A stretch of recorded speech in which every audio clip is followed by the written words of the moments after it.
Hello, and welcome to this final session of the Bible, an Introduction. This session is entitled, I'm Confused. Why are there so many different Bibles? Within it, we'll try and explore some of the different versions of the Bible and try and understand why there are so many different versions. I will also try and help you to work out how to choose your preferred version. Do you have a Bible on your shelf? Do you know what version it is? Is it the New International Version, the NIV? Or maybe the New Revised Standard Version, the NRSV? Or is it a King James Bible, the KJV? I could go on, as in Wikipedia suggests that there are over 450 different versions of the Bible written in English. However, we don't see many of those different versions in the Church. Within the Church of England, the version we have most familiar to hearing and seeing is the one called the NRSV, the New Revised Standard Version, and this has been adopted by the Church of England for use in worship. We may also hear the NIV, the New International Bible Version, which was one of the first to be printed in the 1970s using modern English. Although, unlike the NRSV, it does not have a policy of inclusiveness in the gender language. Both of these Bibles balance the translations from the original languages of Hebrew, Aramaic and Greek, while using modern English phrasing that makes them accessible to a wide audience. So, with all these different translations, does it matter which version we read? We may get answers from people who suggest that you should only read the NRSV or the NIV because they are the best translations. But that is not the case. The Good News Bible is a great Bible and easy to read.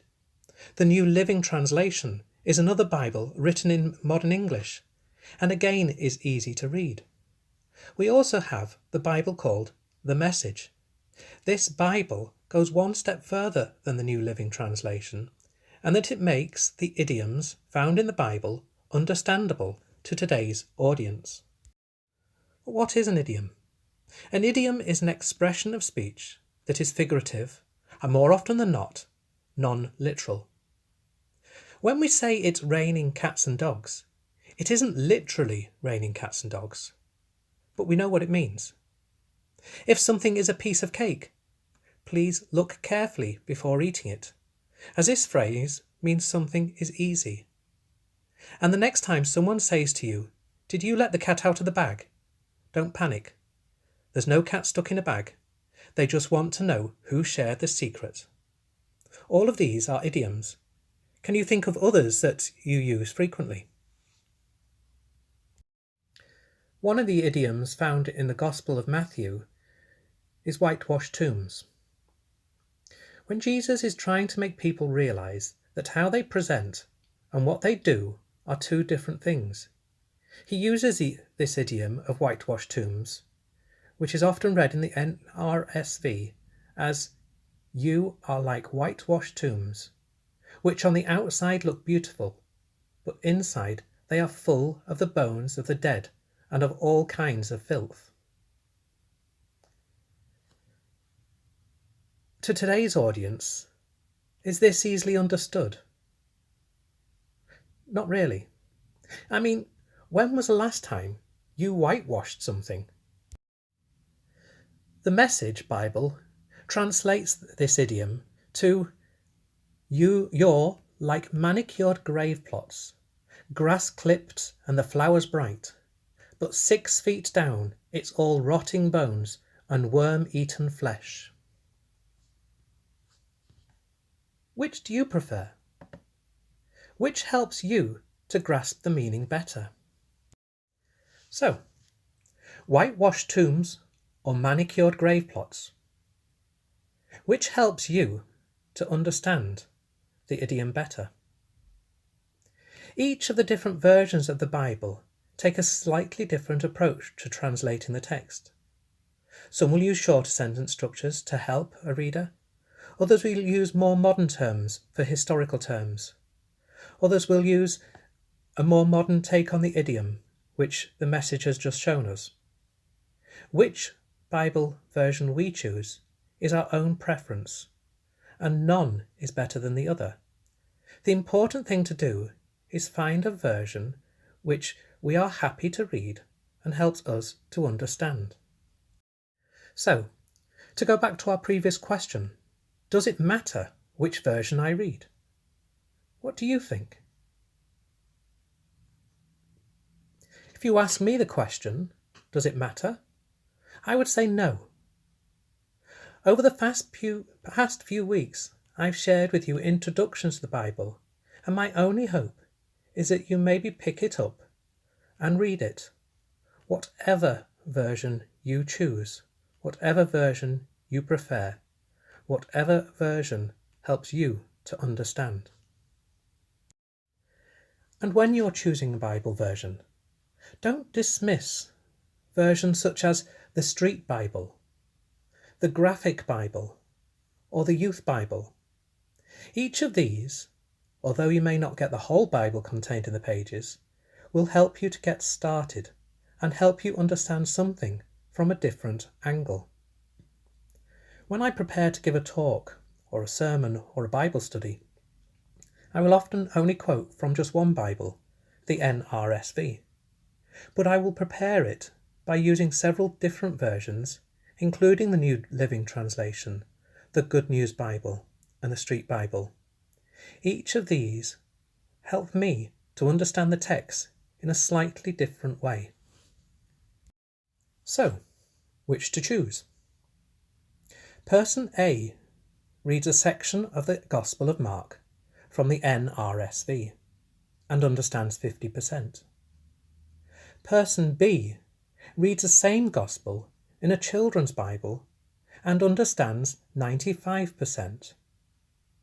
Who do you think then walks away with a better understanding of God's Word?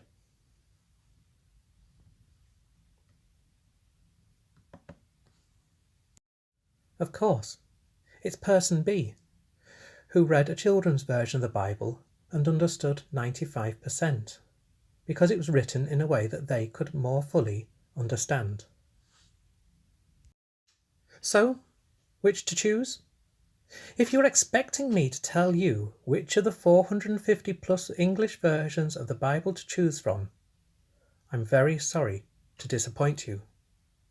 My advice, though, is that if you have never read the Bible before, then I recommend picking up a copy of the Good News Bible, or just one of the Gospels, Matthew, Mark, Luke and John, by the Good News Bible.